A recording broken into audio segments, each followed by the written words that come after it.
Halo Sobat Tebak Astral. Kali ini saya akan membahas satu sosok entitas gaib yang sangat populer. Bahkan kepopulerannya mengalahkan artis-artis papan atas di Indonesia. Dia adalah seorang wanita yang memiliki sifat labil, kadang menangis, kadang tertawa. Kita tidak bisa menebak emosi daripada dia. Ya, kalian sudah tahu dia adalah kuntilanak. Di Malaysia dia disebut Pontianak. Namun tahukah kalian bahwa kuntilanak dibagi menjadi 5 jenis? Dan kali ini saya akan membahas kelima jenis kuntilanak ini beserta perbedaannya, tingkat kekuatannya, masa lalunya, dan jenis-jenisnya. Sebelumnya, jangan kemana-mana, saksikan dulu yang satu ini. Sebelum mulai, mohon diklik tombol like, subscribe, dan bunyikan loncengnya. Jangan lupa share, komen, dan selamat menyaksikan. Terima kasih. Tebak Astral present.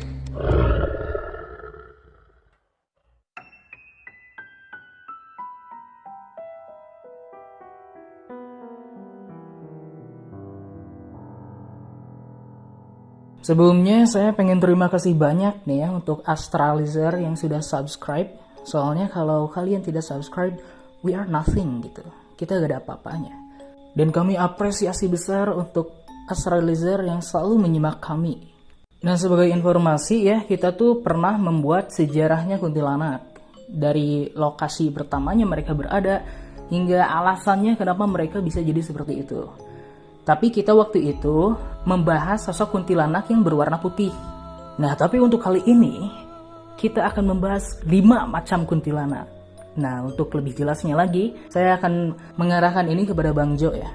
Yang pertama, mungkin saya sebelum membahas ya kelimanya ini, saya ingin memberikan sedikit informasi bagaimana cara kita mengetahui usia dan tingkat kekuatan daripada entitas gaib kuntilanak ini.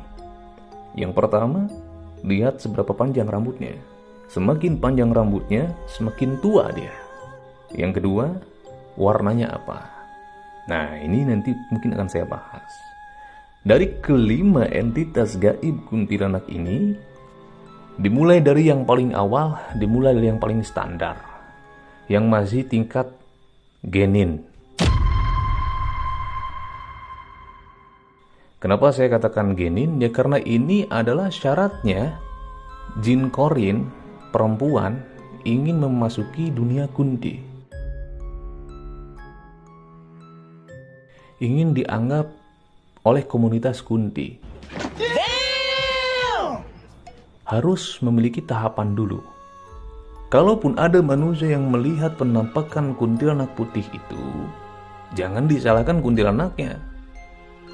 Kitanya yang sedang apes. Bisa jadi adanya sinkronisasi antara kedua dimensi, yaitu dimensi manusia dengan dimensi gaib pada malam itu sedang sejajar. Karena perlu diketahui bahwa dasarnya lantai gaib ini, pijakan gaib ini, 1 jengkal tangan dari tanah kita. Jadi kalau ingin tahu, ya tinggal kita ukur aja pakai jempol tangan kita, pakai kelingking sama jempol. Nah, segitu tingginya ya dari tanah kita. Lalu apa yang menyebabkan sinkronisasi kedua dimensi itu pada malam-malam tertentu? Nah, ini macam-macam faktornya, kalau dibahas terlalu panjang. Tapi intinya jangan pernah menyalahkan, karena pada intinya mereka juga sama kayak kita. Ada yang baik, ada yang tidak. Namun pada umumnya memang mereka ini bersifat jahil. Dan saya punya bukti soal ini. Di tempat kerja saya, itu ada entitas gaib yang disebut dengan kuntilanak putih. Keluarga saya pernah melihat, tapi dia tidak pernah mengganggu. Bahkan sudah berkomunikasi juga dengan saya, tidak pernah mengganggu lagi. Nah, memang seperti demikianlah kuntilanak putih itu tidak terlalu membahayakan kepada kita sebagai manusia. Memang jahil ya, tentu jahil, namanya juga jin fasik ya. Tapi setidaknya dari mereka juga sama. Ada yang bisa diajak baik, ada yang tidak. Ya tergantung daripada seberapa parah masa lalu dia. Karena ini kan bukan ruh ya, tapi adalah jin korin. Adapun kuntilanak putih ini yang selalu mengganggu kita, itu biasanya suruhan daripada seseorang, katakanlah dukun. Nah, lalu kenapa dia tidak terlalu mengganggu kepada kehidupan manusia? Karena dia masih genin, masih junior gitu kan. Sama jin juga kayak kita, kayak manusia. Ada tingkatan, ada senioritas, ada adab. So, kalau misalkan manusia tapi tidak menghormati seniornya, nah ini apa disebutnya? Sedangkan jin aja menghormati seniornya. Ninja kepala dong. Fatality. Karena kemarin sore udah banyak tingkah.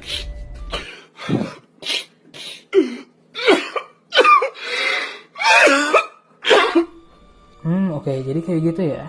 Nah, terus saya pengen nanya dong, kekuatan dari entitas gaib kuntilanak putih ini apa sebenarnya? Dan juga kalau bisa sama ciri-ciri kedatangannya juga ya, Bang Jo, kasih taunya. Mengutip dari para sepuh, para guru kita, bahwa ciri-cirinya kuntilanak putih ini mengeluarkan bebauan seperti amisnya telur busuk ya, atau bahasa Cinanya cacing calang. Biasanya entitas kunti ini suaranya vice versa. Dalam artian gini, apabila kita mendengar suaranya dekat, maka suara dia jauh. Apabila kita mendengar suaranya jauh, maka sebenarnya dia dekat. Adapun kekuatannya, ya namanya juga masih genin, kata saya juga. Ya kekuatannya B aja, karena dia masih magang dan cuma sukanya nongkrong-nongkrong saja. Oke, jadi itu yang putih ya, Bang Jo, kuntilanak putih. Nah, sekarang saya pengen nanya soal yang merah nih. Soalnya, setahu saya yang merah ini cukup terkenal akan keganasannya nih. Saya sangat setuju sekali dengan Bro Devras ya. Jangankan kuntilanak merah, kita saja melihat wanita berambut panjang lalu menggunakan lingerie warna merah, itu bisa mengakibatkan distraction banget sama kita kan. Kesannya seksi dan hot gitu ya. Nah, namun berbeda dengan kuntilanak merah. Merah di sini bukan berarti dia seleranya memang modelnya seperti itu, but itu menyimbolkan daripada masa lalunya yang penuh dengan dendam, kebencian, dan amarah. Nah, biasanya kuntilanak merah ini adalah jin korin. Ya, jin korin jelmaan dari seorang perempuan yang meninggal dengan keadaan yang menyakitkan. Ya, baik itu dibunuh ataupun seperti apa, intinya menyakitkan. Dan di saat dia meninggal, tidak langsung meninggal, meninggalnya secara perlahan, sehingga dia menyaksikan dulu orang yang menganiaya dia, sehingga dia sudah mengumpulkan dulu kebencian, rasa dendam, rasa muak yang menggumpal itu menjadilah energi yang negatif hingga ke akhir hayatnya. Menurut ahli spiritual dan orang-orang yang sudah melihat, disarankan apabila melihat kuntilanak merah sebaiknya jangan didekati. Dalam artian jangan ditantang. Kalau memang kita tidak memiliki kemampuan ataupun bekal kebatinan yang cukup mumpuni, ya sudah, lebih baik kita menghindar saja. Ciri-cirinya dia memiliki taring katanya. Dia memang agresif dan sangat jahil. Target dia adalah laki-laki. Kenapa ya? Karena sosok terakhir yang menganiaya dia itu adalah laki-laki gitu loh. Makanya tidak jarang ya, moto kuntilanak merah ini sama dengan motonya wanita. Ya, motonya perempuan. Apa itu? Laki-laki sama saja. Seperti itu. Adapun kekuatannya, powernya, jelas lebih tinggi daripada kuntilanak putih. Karena kuntilanak merah ini kelasnya sudah masuk ke kelas tuning. Mentalnya sudah mental tempur. Dan ciri-ciri penampakannya ini biasanya diawali dengan adanya bau amis darah. Dan amis darahnya ini nyengat banget ke hidung. Ya, bikin mual gitu. Nah, setelah amis darah itu tiba, lalulah muncullah suara tertawa yang melengking. Itu ciri khasnya. Yang merah jarang menangis. Ya, ada menangisnya, namun tidak seintens kuntilanak putih. Kalau kuntilanak putih ini kan kadang nangis, kadang ketawa. Kadang nangis, kadang ketawa, labil karena dia masih genin gitu kan, belum punya jati diri. Nah, kalau yang merah karena terlalu besar ambisinya, terlalu besar rasa dendamnya, dia malah lebih ketertawa dan mengejek. Karena dia merasa powernya besar. Namun, sebenarnya yang besar itu bukan kuntilanak merah. Ingat, ada 5 kuntilanak. Dan yang saya bahas ini ada dari yang terendah sampai yang terkuat. Bentar nih Bang Jo. Kuntilanak merah aja yang udah tingkat segini ganasnya itu udah luar biasa ya. Apalagi kuntilanak yang tingkatnya tuh yang melebihi dari yang merah ini. Nah terus sekarang Bang Jo nih ya, bagaimana dengan kuntilanak hitam nih? Saya jadi makin lebih penasaran jadinya. Nah, kuntilanak hitam ini juga sama seperti kuntilanak putih dan merah, yaitu dari jenis jin korin.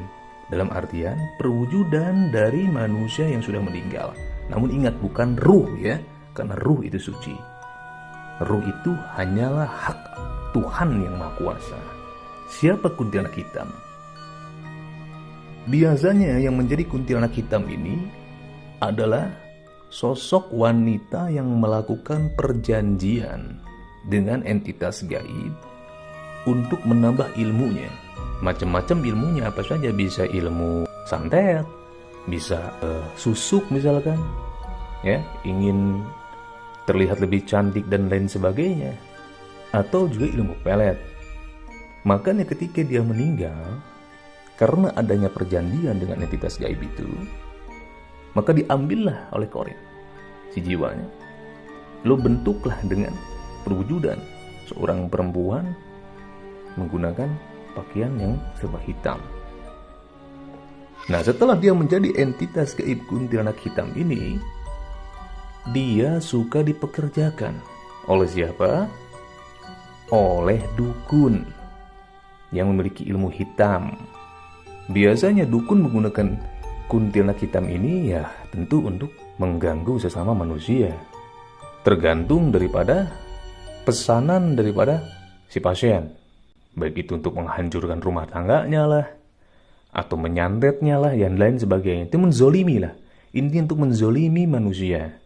Jadi bisa dikatakan apabila kita melihat kuntilanak hitam di sekitar rumah kita, berarti bisa dikatakan ada yang mengirim guna-guna ke rumah kita. Karena kuntilanak hitam ini adalah piaraan dari seorang dukun yang berilmu hitam. Nah, sifatnya itu ya tentulah di atas daripada kuntilanak merah. Lebih agresif daripada kuntilanak merah. Dia memiliki kekuatan menguras energi manusia, sehingga manusia merasa lemah, ya, kelayangan. Itulah kelebihan dia. Tidak jarang orang yang diganggu oleh kuntilanak hitam ini sering sakit-sakitan. Itu kenapa orang jarang melihat kuntilanak hitam, ya. Karena dimanapun ada kuntilanak hitam, itu adalah piaraan, ya, perjanjian antara manusia dengan entitas gaib. Oh, berarti gitu ya. Jadi kuntilanak hitam ini tuh yang dulunya semasa hidupnya itu, yang pertama yaitu berilmu hitam ya, kedua yang disusuk, atau yang ketiga ini yang melakukan perjanjian dengan entitas gaib ya, Bang Jo. Lalu setelah meninggal berwujudlah kuntilanak hitam, lalu dijadikanlah alat oleh dukun-dukun. Wallahu a'lam bishawab, insyaallah seperti itu. Oke, nah berarti Bang Jo sekarang nih kuntilanak yang berwarna biru. Nah, kuntilanak biru ini berarti lebih kuat dibanding yang tadi yang udah dibicarain. Nah, berarti sekarang kuntilanak yang berwarna biru ya, Bang Jo. Berarti sudah bisa dijelaskan dari sini bahwasannya yang biru ini lebih kuat daripada yang hitam. Tepat sekali, Bro David. Kuntilanak biru ini bisa dikatakan levelnya ini sudah masuk ke level Junin. Lebih tinggi daripada kuntilanak hitam, merah, dan putih. Nah, namun kenapa kuntilanak biru ini dikatakan salah satu kuntilanak yang levelnya tinggi? Ya, karena dari masa lalunya. Lantas apakah ini jin korin? Ya, kuntilanak biru, merah, hitam, putih, mereka adalah jin korin. Dikatakan menurut para ahli spiritual, ya, ahli-ahli kebatinan dan para guru-guru kita, bahwa kuntilanak biru ini perwujudan dari manusia seorang perempuan yang dahulunya melakukan perjanjian dengan iblis. Kalau yang hitam tadi kan perjanjian dengan entitas gaib, itu bisa sekelas jin, gitu kan? Dalam artian sekelas jin di sini, yang hitam itu hanya berkolaborasi, mencari ilmu di jalur yang tidak baik, baik itu ilmu untuk dirinya sendiri ataupun ilmu di dalam kebendaan seperti susuk dan lain sebagainya. Agama mungkin dia punya. Lain cerita dengan yang kuntilanak biru ini. Dia mutlak sudah murtad, sudah tidak mengaku Tuhan dan menyembah kepada selain Tuhan. Ke siapa? Ya ke kakek buyutnya para jin itu sendiri, Al-Harits atau iblis. Makanya ketika dia meninggal, karena adanya perjanjian dia dengan iblis, ya kan? Maka dia sudah menjadi orang yang murtad, kan? Sudah jelas ruhnya mendapatkan siksa kubur.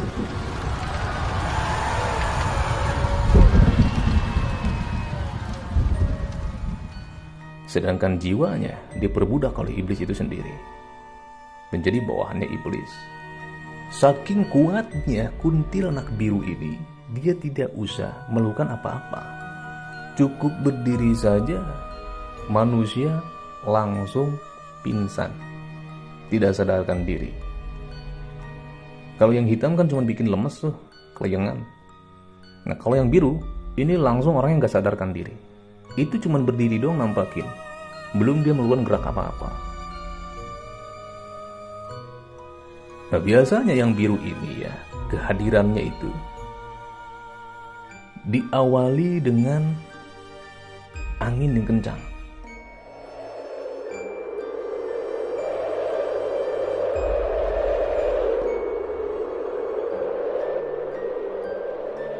Angin yang berhembus. Saya pernah mengalami itu tuh. Tidak ada hujan, tidak ada badai. Tiba-tiba di salah satu lokasi anginnya kencang banget, berhembus. Dan ketika angin berhembus, anehnya kita langsung seakan bisa merasakan aura negatif. Kesan ngeri itu langsung kerasa sama kita. Seakan-akan tubuh ini merespon, mengetahui apa yang akan terjadi. Saking powernya besar. Belum hadir saja sudah bikin ngeri suasana. Nah yang biru ini memiliki kekuatannya itu karena ya mau tidak mau dia sudah menjadi pengikutnya iblis ya. Karena semasa hidupnya saja, ketika pancernya masih hidup di dunia, dalam artian berbentuk jasad seorang manusia, dia sudah mengabdi kepada iblis. Maka setelah dia meninggal, kakang kawahnya, adik-adik-arinya dikontrol oleh iblis itu sendiri. Atas apa? Atas perjanjiannya. Makanya yang biru ini susah sekali ditemukan.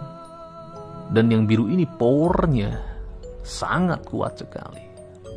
Bagaimana tidak kuat yang lain itu karena dosa bunuh diri lah, dibunuh lah, dendam, dukun. Ini dosanya udah lebih dari itu. Tapi sudah mengabdi dan memuja ke selain Tuhan yang Maha Esa, itu ke iblis itu sendiri. Makanya tidak heran apabila kehadirannya saja, sebelum kehadirannya saja, angin sudah kencang.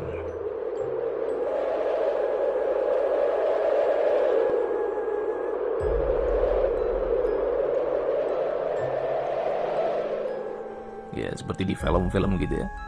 Tapi hanya di satu titik lokasi saja gitu. Dan bukan tornado gitu kan, angin puting beliung, bukan. Ini angin biasa saja, hanya di sekitaran aja, di area-area tertentu. Nah kalau misalnya pernah melihat hal yang seperti itu, dipastikan insya Allah itu adalah kuntilanak biru. Dan yang terakhir, ini uniknya. Kenapa saya bilang unik? Karena ini adalah kuntilanak, namun kakinya binatang. Macam-macam, ada yang kakinya seperti kebo, ada yang kakinya seperti kuda, ada yang kakinya seperti domba. Ya terserah dia, semaunya dia aja gitu, bebas. Orang semasa hidupnya saja dia nggak bisa dinasehati. Semua gua aja gitu. Nah, siapa kuntilanak ini? Yang berambut panjang, mengguntai, kadang setengah telanjang gitu. Tapi kakinya seperti binatang. Dia adalah kuntilanak pria. Ya, jangan kaget ya. Kuntilanak pria ini adalah fitnah dari jin korin bagi orang-orang yang dahulunya melawan kodrat daripada Tuhan yang Maha Kuasa. Asalnya dia laki-laki, lalu transgender menjadi perempuan. Atau misalkan dia tetap berpakaian seperti seorang laki-laki, namun dia menyukai sesama laki-laki. Maka dia tidak heran dia suka mengganggu kepada laki-laki. Mengganggu di sini dalam artian dia mudah horny dan sangean kepada laki-laki. Misalnya laki-laki lagi lama nih kelamaan di kamar mandi, baik itu dia lagi mandi, lagi buang air besar ataupun lagi cuci baju misalnya. Nah dia suka ngawasin tuh. Nah biasanya manusia yang terkena gangguan daripada kuntilanak pria ini adalah laki-laki yang dicintai oleh dia. Ciri-cirinya misalkan ada seseorang sudah mapan, kan? Usianya pun sudah matang, seorang pria ini. Perekonomiannya pun bagus gitu kan. Tapi belum nikah-nikah. Wallahu a'lam bishawab. Bisa jadi ada gangguan daripada entitas gaib ini. Di luar faktor-faktor yang lain ya. Wallahu a'lam bishawab. Tapi yang pasti entitas gaib ini adalah seorang pria yang menyukai sesama jenis selama hidupnya. Itulah dosanya kenapa dia bisa difitnah oleh jin korin. Bunuh diri dosa besar, menyantet orang dosa besar. Namun apabila bertobat Allah terima tobatnya.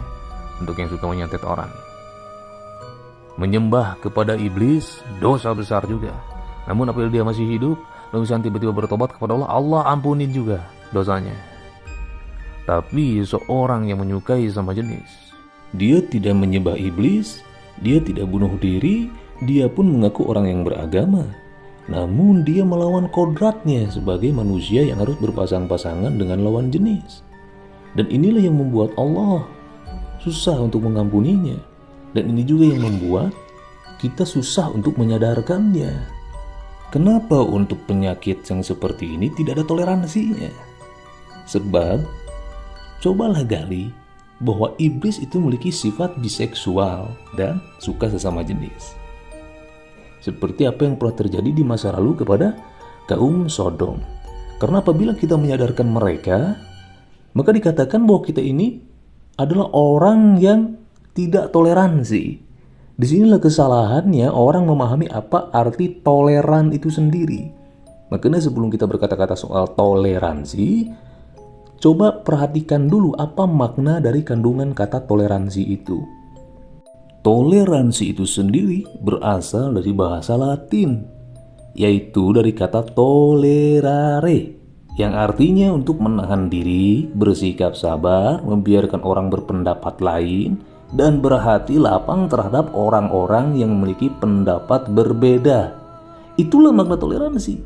Bukan menerima gejala-gejala kelainan-kelainan yang sudah menentang kepada hukum Tuhan. Nah, sedangkan yang terjadi sekarang di dunia ini, karena tidak pahamnya dengan makna toleransi itu, sehingga sudah salah kaprah. Padahal makna sesungguhnya toleransi itu adalah kita bisa saling menghargai perbedaan pendapat, perbedaan agama, perbedaan golongan. Sesuka sesama jenis ini bukan perbedaan golongan. Itu sudah kelainan golongan. Bila kita terus dikit-dikit toleran, tapi enggak pas nempatinnya, maka orang yang melakukan tindakan asusila juga, dia punya dong alasan untuk menuntut kita untuk diberikannya dia toleransi atas sikap dan tindakannya yang bejat itu. Paling dia akan bilang kayak gini, toleran dong, saya ini kan memang sangean orangnya. Toleran dong. Gimana sih? Terus belum juga penjahat yang suka ngambil hak-hak orang lain, ngerampok ke sana ke sini misalkan. Dia juga sama akan minta toleransi pas ditangkap. Pak polisi toleransi dong sama saya. Memang punya skillnya, panjang tangan.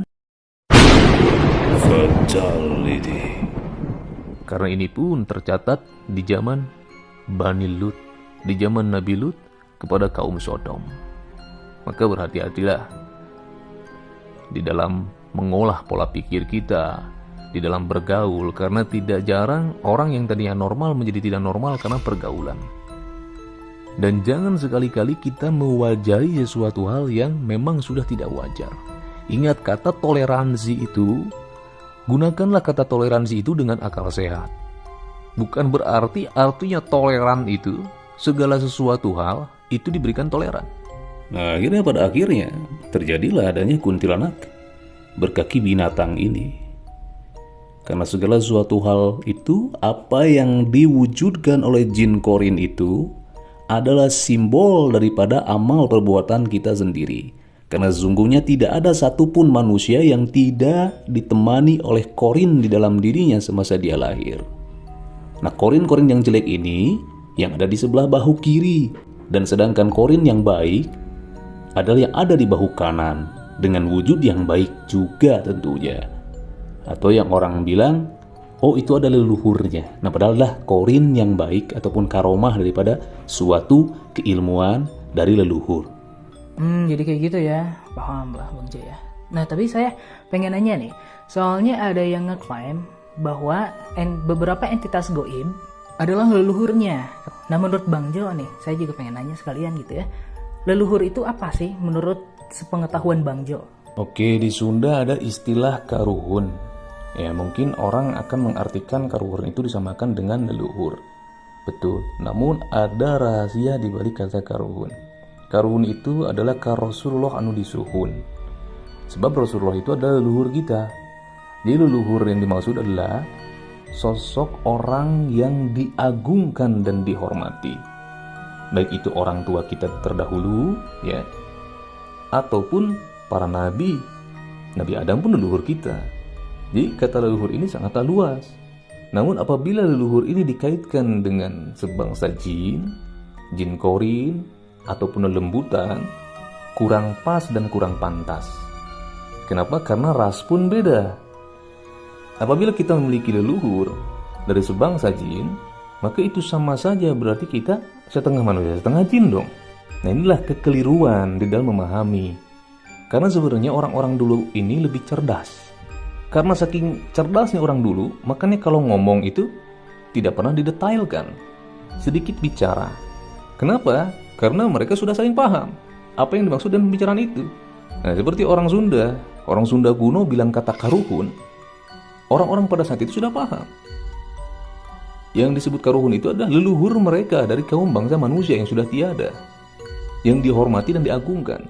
Lalu setelah convert ke Islam, karuhun di sana maksudnya adalah Rasulullah anu disuhun, kepada Rasulullah yang dijunjung. Itu makna leluhur sesungguhnya. Nah, adapun misalkan seseorang dijaga oleh leluhurnya, ya, itu dari jenis penjaga yang ada di bahu kanan kita. Si A dijaga oleh leluhurnya. Sering orang melihat penampakan leluhurnya menjaga dia. Nah, itu ada yang disebut dengan korin, yang saya bedakan menjadi kata korib. Itu jin korin positif, ya, yang ada di bahu kanan kita, yang disebut karomah. Apa itu karomah? Suatu keilmuan, suatu amalan yang positif, yang selalu diamalkan oleh sepuh-sepuh kita, oleh kakek buyut kita di masa lampau. Lalu beliau berpulang ke warahmatullah, dan ketika beliau berpulang ke warahmatullah, nah keilmuannya ini berwujudlah suatu bentuk, suatu entitas yang menyerupai daripada kakek buyut kita, atau menyerupai daripada keilmuan kakek buyut kita. Nah, sedangkan yang jin korin yang jadi kuntilanak, yang jadi pocong, itu yang ada di bahu kiri kita. Nah, jadi bisa dikatakan yang positif di kanan, yang negatif di kiri. Yang kedua, di sini bisa dirangkumkan bahwa yang leluhur yang dimaksud itu adalah entitas gaib yang disebut dengan karomah yang ada di bahu kanan kita. bukan masalah siluman dan yang lain sebagainya. Itu bukan leluhur kita. Kalau kita mengatakan lelembutan, siluman sebagai leluhur kita, itu sama halnya seekor macan mengatakan leluhurnya adalah ikan. Nyambung tidak? Tidak, leluhur ikan itu ikan juga. Leluhur macan ya macan juga. Leluhur harimau ya harimau juga. Leluhur manusia ya tentu dari sebangsa manusia juga. Yang ada di masa lampau. Oh, si A keturunan si B. Kenapa? Karena ada cirinya. Lalu sama orang yang bisa melihat, kelihatan ada yang menjaga beliau di sampingnya. Nah, itulah karomah yang ada di samping kanan kita yang positif. Yang disebut oleh kita leluhur kita, atau oleh orang Sunda disebut karuhun. Wallahu alam bishawab. Oke, Bang Jo, saya sudah paham ya. Dan terima kasih juga ya untuk astralizer yang sudah menyimak kita. Dan juga terima kasih banyak yang sudah subscribe Tapak Astral ya. Jangan lupa untuk subscribe, bunyikan loncengnya, klik like, share, dan komen. Komen yang positif dan juga menyenangkan ya. Sekian dari kami, sampai jumpa lagi di Tapak Astral.